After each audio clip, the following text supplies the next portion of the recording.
morning. Welcome to the Los Angeles World Affairs Council and Town Hall. I'm Kim McClary, President and CEO, and it's my great pleasure to welcome you to today's program, Leading the Clean Energy Transformation, with Edison International's President and CEO, Pedro Pizarro.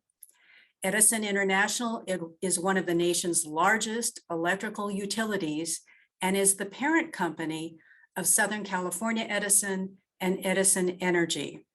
Mr. Pizarro served as president of Southern California Edison from 2014 through 2016 and was elected chief executive in 2016. Before his work at Edison, Mr. Pizarro was a senior engagement manager with McKinsey and Company in Los Angeles. He has a PhD in chemistry from Caltech and a bachelor's degree in chemistry from Harvard University. I also want to thank Edison International for their strong philanthropic support of the World Affairs Council Town Hall year after year since 2000. Today's program will be moderated by political professor Dan Schnur, who teaches at USC, UC Berkeley, and Pepperdine. For those of you who would like to submit questions, there's a Q&A button at the bottom of the screen where you can type in your questions at any time. Rachel Kenderdine, our community manager, will be managing your questions in about 35 to 40 minutes. So with that, Dan, it's time for me to turn the program and the discussion over to you and Mr. Pizarro. Thank you so much. Well, thank you, Kim. And thanks everyone. Thanks to our entire audience for joining us here today. And thanks in particular to Pedro Pizarro for coming back. Pedro, I can't tell you how much I enjoyed our conversation the last time we did this. And over the months, as I read the news, the questions just seem to stack up that I know I'm interested in learning more about. And I know our audience is also. So we're very grateful for you to be with us today. But Dan, it's just a pleasure to be here. Thanks to you. Thanks to Kim. Can't believe it's been something like 2 years since we were together. So looking forward to continuing our discussion. Well, like I said, no shortage of challenges and no shortage of progress for you and your team since then. So let's dig right in. For me, I have to admit, when I think about a utility, whether it's Edison International or another, most people generally don't think a lot about this unless something's gone wrong. And it's a little bit like the baseball umpire or the basketball referee. If everything's smooth, you don't pay attention. And when there's a problem, we begin to think about this. And of course, the challenges you faced, and we'll talk policy in just a minute, but the drought, the wildfires, the floods. I mean, it's no question that climate change has put an extraordinary stress on all of society, but in particular on the good work that you and your colleagues do. And so I guess my first question has to do with resiliency of the electric grid. Given these climate-related challenges that are becoming more and more frequent and more difficult, at the same time, demand for clean electricity keeps growing. So I guess my question is, going forward, how much of a challenge is making sure that the grid remains resilient and reliable, especially as we put more and more demands on it? Yeah, Dan, it's a great place to start. I'll give you the bottom line answer first. We will be ready, but there's a lot of work to be done, not only by us, but by all of society. And so you mentioned a number of the climate-related impacts, extreme weather impacts we're facing already. And I'll start by saying that they're going to get worse, right? Because it's a level of climate change that is already locked in for humanity, right, across the globe. And so as we think about the challenge from a broad societal perspective, there's two jobs we have. One job is to adapt to the level of climate change that's already, it's not turning back, right? And we published a white paper last year called Adapting for Tomorrow that looked at what the global climate models say will happen in Southern California. If you look at it 2050, we're going to see 2.5 to 3 foot sea level rise. We're going to see more floods and more droughts. We're going to have them both. We're going to see extreme heat. If you look at the top 1% hottest days that we have today, those will be 7 times more prevalent and at least as hot, if not hotter. And so think about the impacts on the electric system and the impacts on our workers out there, the impacts on our customers. So one piece of our work is adapting to climate change. We've already been doing that in the context of wildfires, which will become 20% more prevalent to 2050. But we've been focused significantly on hardening our system to make it more resilient against the wildfire threat. And we're succeeding. In the last 5 years, our system, the probability that our system will lead to a catastrophic fire has increased by 75 to 80%. So that's significant progress in just 5 years. The second job we have, though, as a society is mitigating further climate change. And so trying to take that curve that's already set and bending it so that it doesn't get even worse in terms of climate change impact. So doing something about, what the United Nations, UNCC, the panel on climate change has set that target in the Paris Accord for limiting global temperature rise to 1.5 degrees. That may be challenging based on the latest research, but taking on all the actions that will help mitigate further climate change, that will require a lot of electrification. We can talk more about this in a bit here, but the analysis we've done says that the most affordable and reliable way for California, for the country, for the world to get there is to use a lot more clean electricity over a strong grid to electrify a lot of the economy, and then to have some clean fuels for the parts that are hard to electrify. That will require a very strong grid in the middle of it all to move a lot of clean power to new uses. And that comes back to your question, can we be ready for that? And yes, we can, and we will be, but it will require significant continued investment in the grid, not only to harden it, as I mentioned earlier, but also to expand it, to modernize it, to make sure that it's reliable and resilient, and importantly, ready for the level of electrification that's coming our way in order to help mitigate further climate change. And of course, adding renewables requires an extraordinary investment. Adding storage requires an extraordinary investment. Modernizing the grid requires an extraordinary investment. And we are seeing action out of Washington and Sacramento on this front. But I think, Pedro, for most of our audience, the question is, in addition to higher levels of government support, what this means for the consumer. And the question is, when you talk about this kind of modernization and preparing for the challenges of climate change, number one, there's a lot of us who are concerned that it's going to make electric bills go higher and also change how billing works. And so I'm hoping you can talk a little bit about how this new grid and frankly, an increasingly electrified economy can maintain affordability given these growing cost pressures.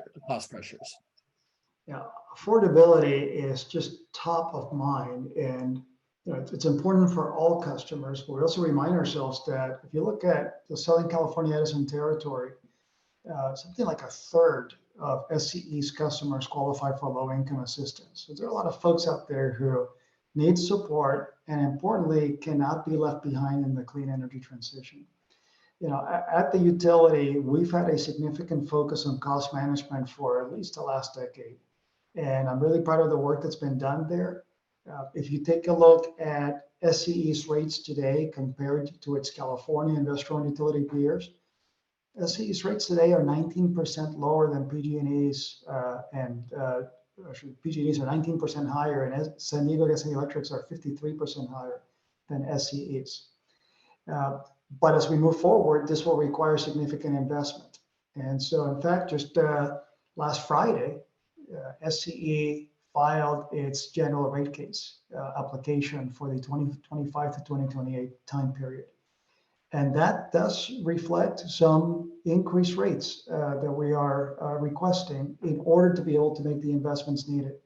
Just to frame it for you, Dan, today, SCE's regulated rate base, think of that as the asset base, the value of the wires and the poles out there across your 50,000 square miles. So it's around a $42 billion rate base. This year, SCE will deploy another $6 billion in capital to continue the work on that grid. A lot of that capital has been around wildfire hardening investment. But as we move forward, we will be able to decrease that somewhat and start stressing once again the investments that are needed to replace aging infrastructure and to modernize the grid. So this rate case request for 2025 to 2028 has our capital going from around $6 billion today to $8 billion, right? That's significant added investment for all these things we're talking about that are needed for the clean energy transition. Now, what's the rate impact? Let me start with a little history. If you look over the last 20 years, SCE's rates have increased at right about the pace of local inflation. That changed over the last several years because of the wildfire issue. And we saw some rate increases the last few years that have been, frankly, much higher than inflation levels. This rate case application has one more year of a very large increase, going from 2024 to 2025. On a total system average rate basis, that will be around a 9% increase. Subsequent years going into 26, 27, 28, this will be 3% a year increases under our request. That still leaves SCE significantly below its California peers, PG&E and San Diego Gas and Electric, but it's still a large increase for our customers. So that I want our public to understand that there's been a very thorough assessment and vetting, and frankly, a lot of stuff that got left on the cutting room floor, try and manage that affordability impact on customers. We continue to do work to reduce costs, to use new technologies, and I think there's more potential there, particularly as we see, for example, AI technologies that we're starting to deploy now. But one other thing that's important for our customers to keep in mind, Dan, is that part of the reason for all this investment is to make the grid ready for all the electrification that will be needed to help the state get to its net zero greenhouse gas emissions goal by 2045. As we do that, as customers electrify, they'll be using more electricity. They'll be seeing higher rates driven by the need to build up the grid in order to support all the electrification. But it's important to then not just look at the electric bill. We need to be looking at the total energy bill for that customer. We need to add up the electricity plus the gasoline plus the natural gas that customers are using, because we're going to see a shift from natural gas and gasoline to electricity. So we really need to look at that total bill. Well, that total bill, our analysis shows, will actually decrease by about 1/3 between now and 2045 in real terms. So again, let me repeat that. 1/3 lower total energy bill for our customers. And the reason for that is that even as they use more electricity at somewhat higher rates because of the investments needed, because electric technologies are so much more efficient from a physics perspective, the energy you put in versus the work you get out, that efficiency pickup is what drives that 1/3 decrease in the total energy bill. When you use electricity to move an electric car, you're getting a lot more work out for the energy you're putting in than when you put gasoline in an engine. And that engine gets really hot. It's wasting a lot of energy, right? There's a lot of friction and all those moving parts. So those kinds of technology pickups in efficiency are what drive that reduction in total customer cost. So it's an important one to keep in mind as we make these needed investments. So let me ask you, just as a follow-up on that, you mentioned the state's goals by 2045 to be able to go carbon-free. Is that I promise not to hold you to this, but is that the timeline that we should expect, that kind of dramatic reduction in rates that you're talking about, or is that something that you believe you'll be able to achieve on an even shorter timeline? Well, I think it's something that happens gradually over time. What I gave you was the endpoint of, as you look at 2045, you're then seeing that overall 1/3 reduction. If I recall right, I think our team's estimate is that around a decade from now, we should start seeing something like a 10% decrease in the overall energy share of wallet that our customers are experiencing, the total energy bill. So even a decade out, as we see more electrification start coming in, we should start seeing some of that benefit, but it continues to increase as we go to 2045. So I'm wondering, on that path to 2045, clearly there's all sorts of legislation that needs to be passed, both in Sacramento and Washington, both at the state and at the national level.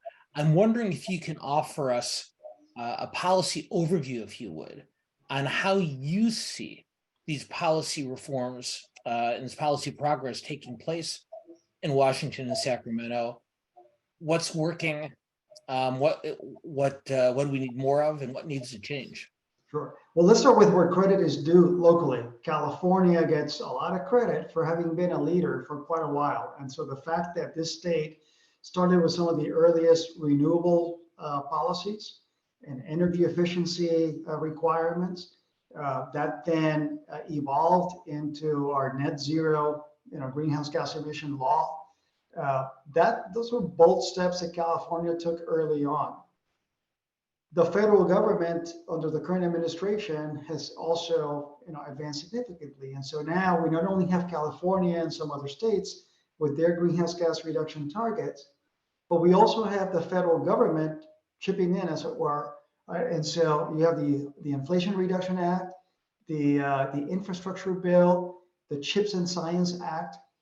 All of these have a central theme of deploying federal tax dollars to make an investment in the future U.S. economy. Whether it's the Chips and Science Act that looking at re-onshoring manufacturing capacity in the states. There's the IIJA looking at getting core infrastructure built, not only in the energy sector, but really across all forms of infrastructure. And then the Inflation Reduction Act, the IRA, it really is a bold statement in terms of deploying federal tax dollars to ultimately reduce the cost to our consumers of the clean energy transition, and to do it in an equitable way, right? So, one of my favorite little vignettes of the IRA is that think about the electric vehicle tax credits. Federal government has had support for new EVs for quite some time, the $7,500 tax credit.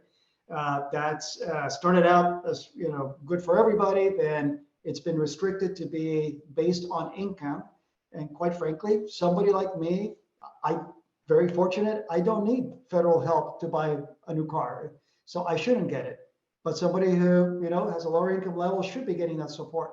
Well, the IRA took it a step further. It's actually something that was pioneered in California and that Edison advocated very strongly in Washington.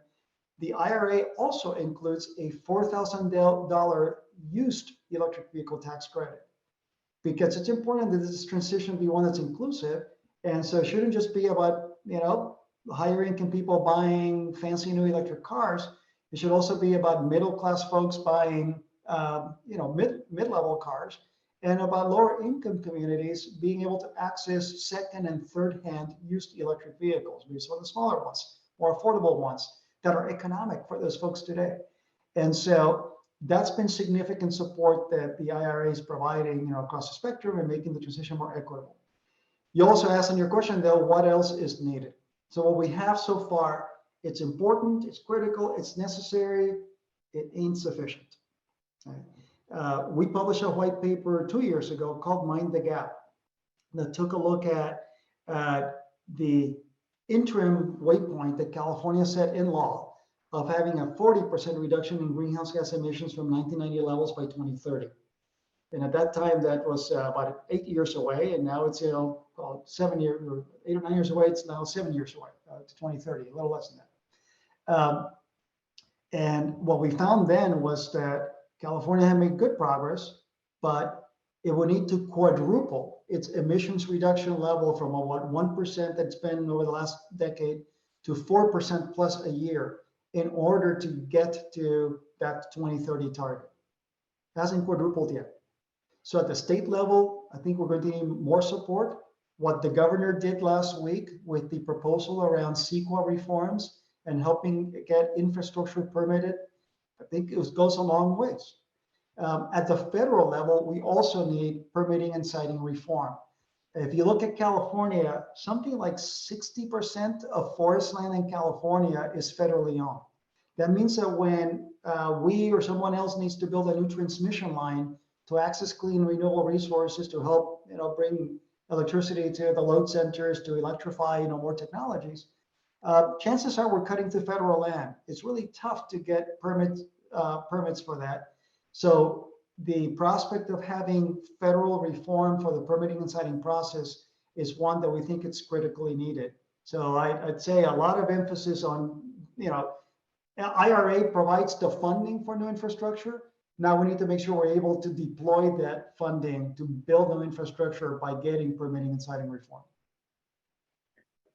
So you mentioned it just in passing, you mentioned Governor Newsom's announcement last week about his proposed reforms for the California Environmental Quality Act, or CEQA. And this is going to be a huge debate in Sacramento for quite a while, but it sounds like your initial reaction to it is a very positive one. And I'm wondering if you could talk for a minute or two about why you see this as a good thing, especially for environmentally conscious Californians. Yeah, no, absolutely. And look, let me first acknowledge the devil will be in the details. And so our team is still examining the proposed package.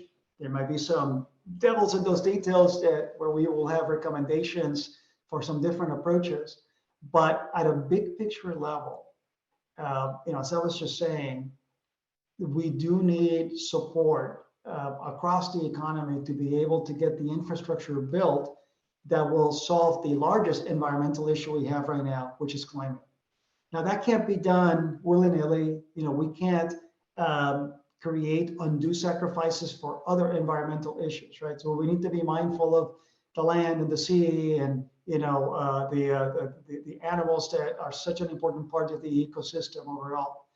But the reality is there's trade-offs with anything you try to do across the economy and across society. And the reality is right now, I am most worried about the continuing acceleration of climate change impacts.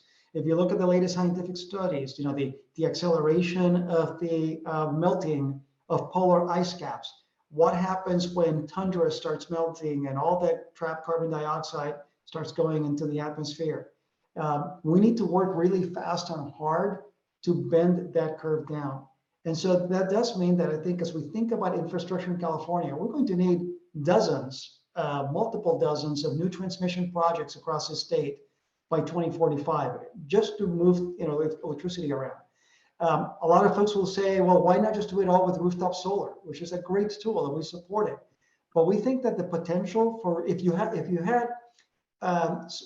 solar on every viable rooftop, I think it's about half of all rooftops in California, that will bring about 30 gigawatts of new supply. If we're wrong and you can actually put solar on every rooftop in California, that's about 60 gigawatts. We think that the renewables needed to get to the 2045 mark are 110 gigawatts, right? So there's no way about it. We will need large scale resources in addition to distributed resources to get there. And so that means we need support in the permitting site, and the CEQA reforms contemplate being able to accelerate the deployment of the infrastructure. And I know already a number of really important and thoughtful environmental groups have come out with concerns around that reform. But I would ask them to step back and look at the big picture here of all the different environmental challenges we have and the importance of working on the climate change challenge, which is one that's existential for the entire planet. Well, so you mentioned solar and other renewables. You talked a little bit earlier, and it caught my attention. Your reference to the role of artificial intelligence, of AI, in your work going forward. I know one of the greatest challenges for the private sector, not just in the auto industry and in manufacturing, but almost across the board, is making sure as these new technologies become available, become necessary, that we have a workforce that's qualified to oversee their implementation in their use. And can you take a couple of minutes and tell us about how Edison trains workers, how you make sure that you got people who understand this technology in the position to make it run the way it needs to? Yeah, Dan, I mean, it's, let's first acknowledge this is all moving so quickly.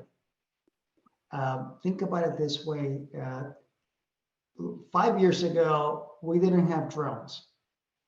Last year, we did nearly 200,000 inspections by drone and caught 360-degree images, multiple photographs of assets in the field with a big emphasis on our high wildfire risk areas. That generated terabytes of information that, we had the innovation of using the drones with the cameras. Then we needed the innovation of using AI to screen all those photos to then select a subset to be looked at by human eyes. That's just one little example of how quickly these technologies are moving. So when it comes to our workforce, a couple of thoughts come to mind. First, we have a great base of 13,000 team members today. Many of their jobs are changing rapidly. When you think about our line workers, I just gave you that, the drone example. But think about the kinds of equipment that we're adding to our lines, the sophisticated sensors, electronic controls, monitoring systems. Our line workers, folks might think of them as doing a kind of heavy duty job, climbing a pole, stringing wire. They're also, increasingly becoming computer technicians up on that pole. And so we need to provide them the training and the support to be able to work with those new technologies. When you think about our office workers, we've had some great innovation where, our team members have led the way in terms of finding new ways to use robotic process automation to streamline and simplify how they do their everyday work.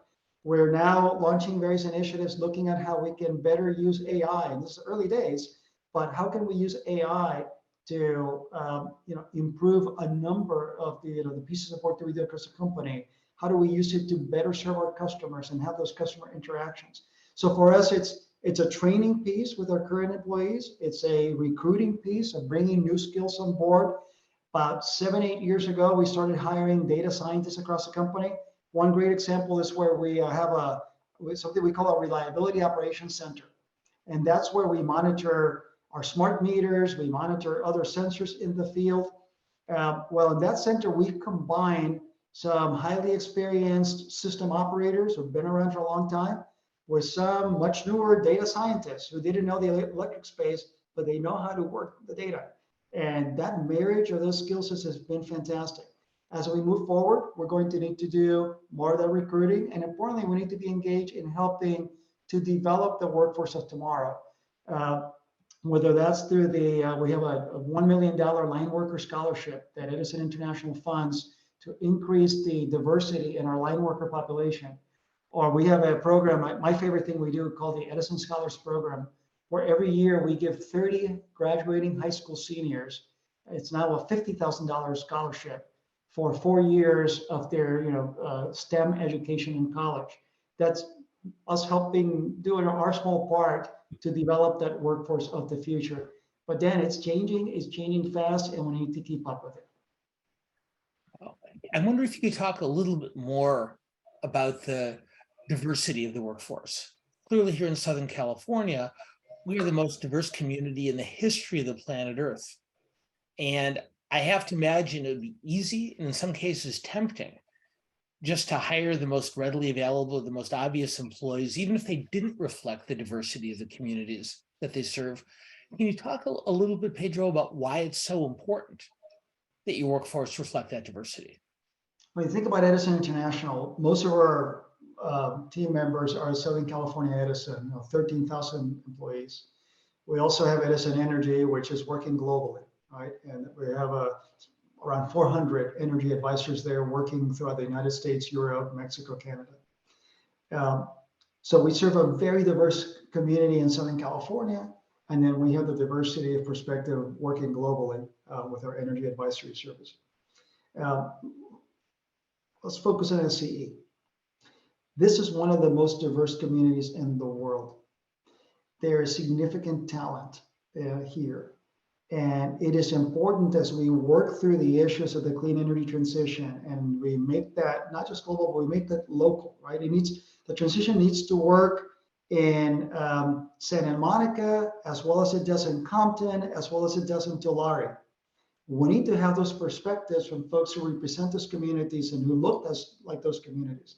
So I'm really proud of where we are, and we have more work to do. Today, something like 70% of our teammates are diverse in one way or another, whether that is race, ethnicity, gender, LGBTQ preference. So I think we've done a good job today of reflecting our communities. It frankly starts with our board of directors. And if you look at our board, there are 11 members. It's 10 independent members plus myself. Among the 11 of us, I think 7 of us are diverse in one way or another. Actually 8 of us are diverse in one way or another. If you look at the independent directors, half are men, half are women. So we have gender parity there. If you look at my immediate senior executive team, there's 8 of us, 4 men, 4 women. And if you look at the diversity of our executives, diversity of our leaders, our working population, it in general reflects our communities. We have more work to do there. When we hire, we want to see that great, increasing reflection of the community, but we're also hiring for skill and for potential. And so it's not an or, it's an and. And finally, we really believe in transparency around this. So check out our diversity, equity, and inclusion report on our website. And we put all the numbers out there. And it's not just our representation, it's about pay equity. We have all the data there. We provide data on our employee sentiment, the good, the bad. Sometimes I don't think it's anything too ugly, but there's definitely been some lessons there that we've put out transparently, because that way we commit ourselves to improving on those issues. Okay. So I want to go back to the conversation that you led us into a few minutes ago about technology, and one particular aspect of the technological challenges that a company like Edison faces, and that's the question of cybersecurity, and I guess for that matter, physical security of your operations also. Cyber crime's obviously getting worse. We know that Russian hackers may have actually infiltrated a Canadian gas pipeline company earlier this year. And there's been all sorts of speculation ever since the beginning of the war in Ukraine last year. But one thing that Russia and other bad actors might do is compromise our ability to receive the electricity that we need as a society, and to undermine the war effort in that regard. This is an incredibly complicated topic, and tell us a little bit about how a company like Edison prepares for that kind of threat and prevents it from having the type of impact that we've seen in other parts of the world. Yeah, that's great, Dan. And let me first ground it back on the clean energy transition point, because that transition is driving the use of a vast array of technologies that we didn't have 10, 20 years ago, right?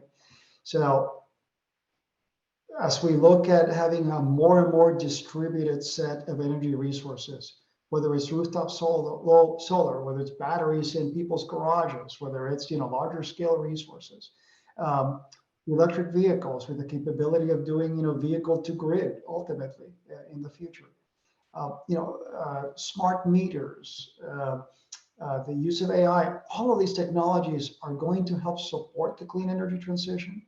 There's significant innovation going into those. You touched on innovation earlier. We're working with the national labs on things like energy storage and other technologies. But all of these also bring a heightened sense of both physical and, importantly, cybersecurity risk. It's a more connected grid, right? And we get more flexibility and resilience by being able to have a broader array of resources that are talking to each other over computer systems. Well, if they're connected to computer systems, it means that if that computer system isn't strong enough and an adversary can get in there, all of a sudden they can gain control over the grid and put not only reliability, but it can put public safety at risk. So what do we do about it? A little bit of a preamble, but I thought it's important to provide that context. We are working really hard on this, and importantly, we are not doing it alone. We can't do it alone. We're doing it in partnership with other utilities across the country, and importantly, in partnership with the federal government. And so let me give you a couple of touch points on that. The president recently released the new national cybersecurity strategy. And that was very much focused on the possibility for more intense cyber attacks. You're right, the Ukraine conflict has put special highlight on that. So we have something in the industry called the Electricity Subsector Coordinating Council, the ESCC. And that's an CEO-led group. I'm a member of that. It has the CEOs of the largest utilities, as well as the trade associations representing the other smaller but very numerous utilities across the country. There's like 3,000 utilities all in across the country. And that group works not only among itself on things like storm response and cybersecurity standards, but it importantly is working in partnership with the federal government led by the Department of Energy. So, we meet quarterly, we exchange information all the time. A number of us have been granted security clearances by the US government so we can get intelligence at classified levels to be better able to understand what the threats are and direct our teams to be better positioned to respond. The level of information sharing and partnership is really heartening, and it's a big part of how we prepare for the cyber risk and also for the physical risk. Because the reality, Dan, is that the electric grid is at the heart of the modern economy. If you're a bad actor, whether you're a nation state or some guy in a basement, and you want to hurt the US economy, you're probably going to come after the electric grid and you're going to throw everything you have at it. You're probably going to have a combination of cyber events and physical events. And so the industry and the government are preparing for that by sharing intelligence, by having exercises, by having good sharing of practices. Within Edison's walls, we then invest a lot of time and effort into having a strong physical and cyber team, the tool set around that, and constant monitoring. Final thing I'll add is that this is something that all of us, and I really mean all of us, have a role to play in. Think about cyber. One of the easiest and frankly most pervasive forms of attack vector is phishing. Right, so we spend a lot of time helping to train and educate our teammates on, hey, how do you guard against phishing? Watch out before clicking that link. Well, I'd say the same is true for all of our customers and in our personal lives as well. We need to be ever watchful, and so I encourage everybody watching to make sure that you're paying attention to this, because if someday we have a nation state that wants to harm the U.S. economy, it's not just going to be about the electric grid. It's going to be about your bank account, about your telephone account, about every aspect of your personal life. So we need to have our shields up. So I have to admit, because I knew we'd be talking about technology, so I'd done a lot of reading up on charging stations and solar panels, wind farms, that kind of thing. I got to admit, I didn't spend nearly as much time learning about drones and AI, the type of security measures you're talking about. Are there particular aspects of your technological advances that would be important for us to be watching, or of which you're particularly proud? Well, there's a broad range right now, and we have teams that are constantly in the lookout for new technologies, Dan, that we can adopt and adapt into our grid. We do this within the utility, at the holding company, at the Edison International level. We have a growth and innovation group that's not only scanning for these technologies that SCE might be able to use, but also finding investment opportunities for our parent company to be putting our money where our mouth is in some of the early stage companies that are going to drive technological change in the sector. So we've been an early investor in companies like Proterra, which is actually California based and developing electric buses. We've had a number of other investments that we've made around that. And again, that gives us a good radar screen on technology. I gave you the drone example. Let me give you a different example that frankly has been a really cool one to watch over the last few years. So I think most folks know that we have smart meters. Pretty much all of our 5 million meters are smart meters that have two-way communication, so we don't need to send a meter reader out. And the reason that was deployed in the first place, it's a big investment, right? But it was so that we could frankly save money for customers by not needing to send out human meter readers. That also was a safety step, because meter readers were always encountering hazards, stray dogs, et cetera. And so we eliminated the safety hazard by using automated meters. It was all about counting how many electrons you used and preparing the bill. However, that meter is looking at voltage every few minutes. So this is not part of the business case, but about 6-7 years ago, we realized that, hey, that's that could be an operational tool for us. And I mentioned our Reliability Operations Center where we monitor these meters. Today, to make a long story short, we're now using those meters not only for billing, but we're using them to monitor the state of the system. We've looked at the data that they generate and applied machine learning tools to better understand the state of the system. So if we have an outage, we can now use the smart meters to triangulate much more quickly where we might have a problem. Now I'll give you my favorite example. If, let's say, a drunk driver hits a pole and a wire falls to the ground, that's a big hazard, right? Because somebody could get electrocuted or that could start a fire. If that wire has fallen on a concrete pad or something like that and hasn't made electrical contact yet, it's just sitting there live. That's a big hazard, but current electrical technology really can't detect that. We don't have a good way to detect that. Except that we found out that when the wire falls, that creates noise, electrical noise that our smart meters pick up.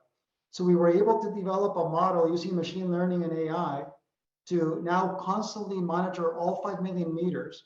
And within a couple, 3 minutes, we can now detect if a wire has fallen by using the smart meters, analyzing the electrical noise, putting it through this machine learning model and extracting that information. And now we can either turn that circuit off quickly or send a troubled person to go look at it. We never envisioned that being a benefit of smart meters when those were first planned 15 years ago. But it just gives you an example of how once you make the investment in technology, there's even more rewards that you can get from it. Absolutely fascinating. That's really, really exciting. I have to admit, Pedro, I have probably about 40 or 50 additional questions to follow up what you've already shared with us. But I also see that the questions are stacking up from our audience also. So I'm going to wrap up my monopoly over this conversation, and I'm going to ask Rachel Pepperdine to join us, and she's going to lead us through some of the questions that have come in over the last 40 minutes or so. And as a reminder, for those of you who do have questions, please feel free to enter them, and Rachel and I will both keep an eye on them to make sure we get as many as possible to Pedro during his remaining time with us. Rachel, he's all yours. Great. Thank you, Dan. And thank you so much, Mr. Pizarro, for being here today. This has been such a fascinating conversation. So I want to start with a couple of questions we had come in about electric vehicles and specifically their affordability. So this first is 2 questions. The first is Edison considering subsidizing the purchase of electric vehicles as the batteries of electric cars can help to manage the grid better? And regarding automobiles, would it not be more equitable if we started by going all hybrid rather than completely electric? Yeah, great questions. And first, in terms of the support for customers, there is support today, a few different ways. There are rebates that are available. Those are funded from the essentially the carbon trading market that California has. And we are able to provide rebates through to our customers. So check out our programs on the Edison website. There are also different rate plans that we have for that. Beyond the support for the electric vehicle owner, him or herself, we also have programs to help deploy chargers across the territory. So today, SCE has received approval from the Public Utilities Commission for what is the country's largest utility-based charging support program. There's over $800 million that the CPUC has approved. About $436 million is going into a program called Charge Ready. And that is helping to deploy about 30,000 chargers across the area. Edison won't own most of these chargers, but the way the program works is that it helps pay for the equipment upgrades, not only on our side, but including on the customer premises. And then there's also income qualified rebates. And this is for locations that will have multiple chargers. We also have Charge Ready Transport that's helping do something similar, but for medium and heavy duty vehicles. So different ways to support there. On the question about hybrid versus full battery, that's a good question. And we're glad to see both. I think over time, you'll see though that if part of the purpose of electric vehicles is to help contribute to getting California to its net zero greenhouse gas emissions target, battery electric vehicles make a much bigger dent in that, right? Because they don't have any emissions. Whereas with hybrid vehicles, You might be able to drive 30 or 40 miles electric, but beyond that, it's limited electric range, and you're using gasoline for that. It's great that customers have the choice today. I think over time, though, we will need to see more emphasis on battery vehicles in order to have zero emissions, coming from the vehicle itself. So on a related note, another question about electric cars. I know you touched quite extensively on the 2045 goal, but this audience member said, the state of California encourages electric cars and trucks, yet the power to run them comes from coal-fired plants. How long will it take to boost other power sources to meet this demand? Will that be earlier than the overall 2045 goal? Okay. Well, first, let me correct maybe a little misimpression there. There are no coal burning plants in California, period, full stop. California does import some power from other states. It does not import anything that is, like, we're not allowed to have contracts with coal plants. However, there are unspecified resources, market resources, which might have some small contribution from coal plants, but that's probably in the single percentages, for California. So, giving you Edison's numbers, today Edison has at least 40% of its power supply that is fully carbon free. And most of that is coming from renewables, but it also has a contribution from large hydro resources and from, we don't have any operating nuclear plants, but we do have part ownership of a nuclear plant owned by somebody else in Arizona. And so those are all carbon free resources. So the first part of the answer is, no, there's really not much coal, no coal helping to fuel cars in California. There is natural gas, which has greenhouse gas emissions. But even if you were to look at a state outside of California, a state with more of its supply coming from coal, if you rack up the emissions, there's been academic studies on this, the average power supply in the US, even if it includes coal, is still producing a lower emissions footprint than if you were to use a gasoline fueled car instead. So there's an emissions reduction today. And importantly, the US supply is being cleaned up too, right? And the IRA is going to help with that. But one of the other hats I wear is that I'm vice chair of the Edison Electric Institute. I'll become chair in June. That's the industry association representing all the investor-owned utilities across the country. We serve about 70% of the US population. Our industry today is, if you remember the clean power plan that President Obama had proposed, never got passed, but today our industry is actually emitting fewer greenhouse gas emissions than would have been called for in the Obama Clean Power Plan. So the industry has, I think, also decreased its emissions footprint by around 40% over the last couple of decades. And that will continue. The sources will get cleaner, and therefore electric vehicles will become more and more beneficial in terms of reductions. So shifting gears a little bit, we've had a few questions about this topic. Has Edison considered the possibility to move the high voltage grid underground, as done in Spain, to mitigate the risk of fires? Okay. So we do have part of our system that is underground today. When you look at our distribution system, so just back up a little bit, we have transmission lines, which are the highest power lines, and then we have distribution lines, those are the ones you see on the poles down your street. In our high fire risk areas, we have about 17,000 miles of distribution lines. 7,000 of those miles are already underground. And we do have programs to underground, further miles. However, we also need to be conscious of cost for our customers. And I think these numbers are roughly in the right zone. The cost of stringing a generic power line is probably around $450,000 a mile. The cost of undergrounding a mile of cable ranges anywhere from around $2 to $6 million per mile. It's a big cost difference. There's two reasons to underground. One would be for visual impacts. Many communities like having underground lines so they don't see our lines. There are programs for that, but that is something that and you're taking on a lot of expense to do that. The other reason would be for mitigating wildfire risk. And we are targeting doing a few hundred more miles of underground, but the solution we've gone to is instead of undergrounding, using coated wire or covered conductor, insulated wire. And that has a cost of around $600,000 a mile, maybe a little bit more, 650.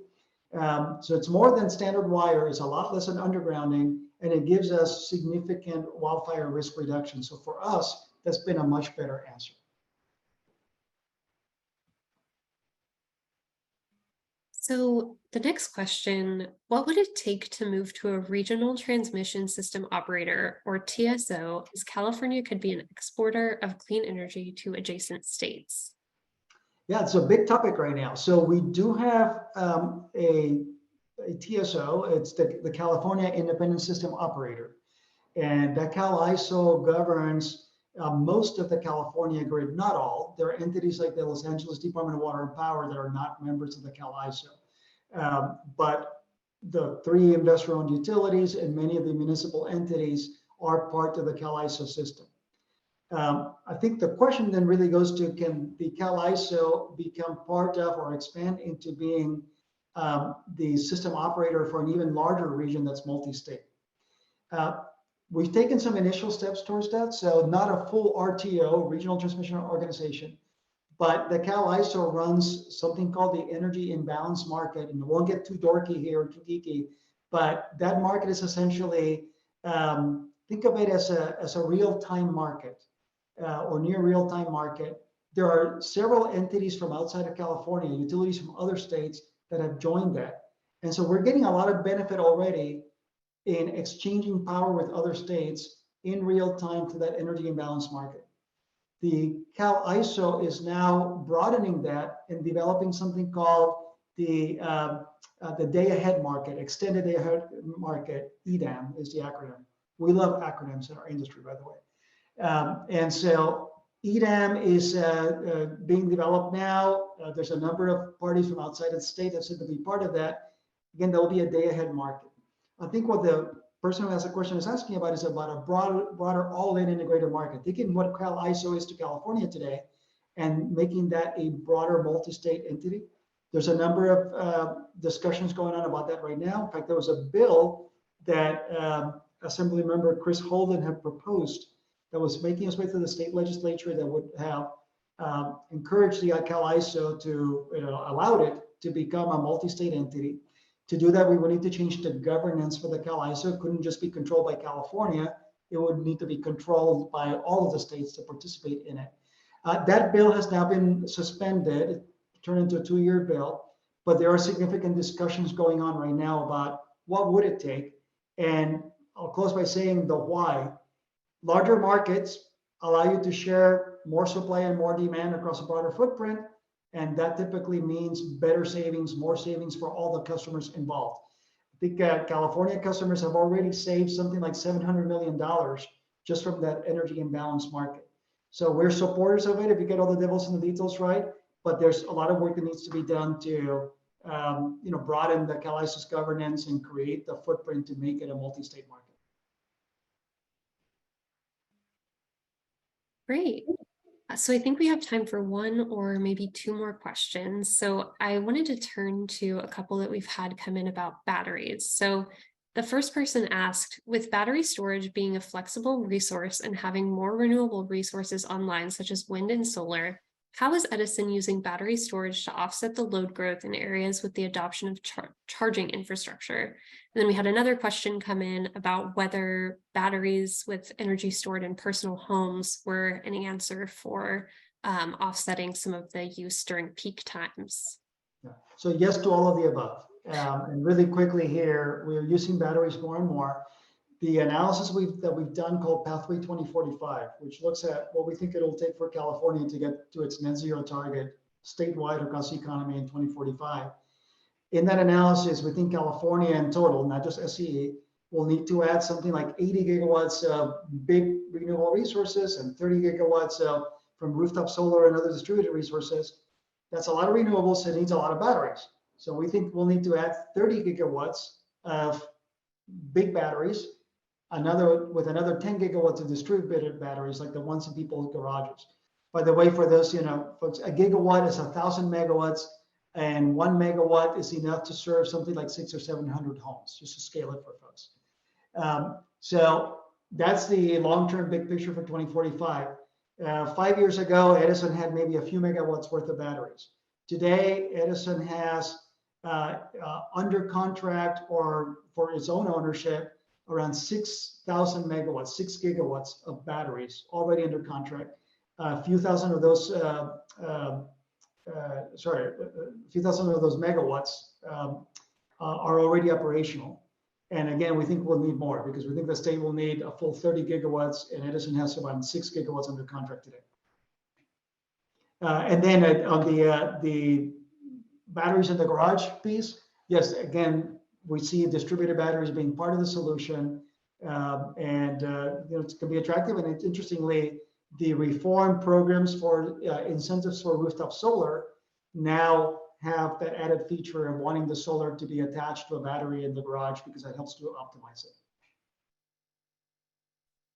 Great. So for our last question, this audience member asked, will the funding from the federal government that you mentioned earlier in the program for energy projects be affected by the debt ceiling discussions?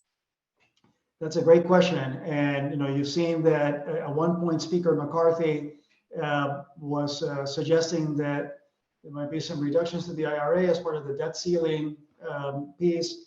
I hope not, because the IRA ultimately is going to help reduce the cost for our customers of that clean energy transition. We think it's a really bold step. At the same time, I hope that President Biden, Speaker McCarthy, and all the leaders in Washington will successfully complete the debt ceiling negotiations, because it will be a bad day for the U.S. economy and a bad day for the global economy if the U.S. does not pay its debts. So I'm encouraged by the latest news as of this morning that they're having constructive discussions. And I hope that as they get there, they do it without impacting the IRA. That's an important tool to make the clean energy transition more affordable for all of us. Well, thank you both again. And thank you, Mr. Pizarro, for being here and for taking— Not Pedro, not Mr. Pizarro. Sorry, Pedro, thank you for being here and answering so many of our audience questions. And Dan, I'll turn it back over to you and Kim to wrap us up. Thanks, Thank you, Rachel. Ms. Pepperdine. Thanks, Dan, for the formality. Okay. Well, Pedro, once again, just like our conversation 2 years ago, I can't tell you, number one, how much I enjoyed it, and number two, how much I learned from it. And what I will tell you is, having done these types of webinars on a number of occasions over the last 2 years, to me, one of the best measurements of the success in terms of its impact in the audience is whether, as our guest talks, the number of questions grow and at what rate. And I will tell you, we could easily stay on here for the better part of the afternoon if your staff were to allow it, which I know they would not. So we very much want to thank you for being with us today. We're grateful to you, not just for joining us, but for all the work that you and your team do to help make Southern California such a wonderful place to live. We're very grateful to you. Well, Dan, thank you so much for having me. Thanks also to Kim and to Rachel. And I've enjoyed both of our discussions. You're a fantastic interviewer, and you made me think on the spot, which I appreciate. So thank you all very much. And thanks to all our customers who are watching, and appreciate everything you're doing for our economy in California. Thank you, Pedro and Dan, so much. This was so informative. It's so hopeful. And I loved your AI example. I will never look at another wire the same way. So thank you so much for your time, both of you, and your expertise. And I hope we get you back soon for more updates. Anytime. Thank you. Thank you, Kim.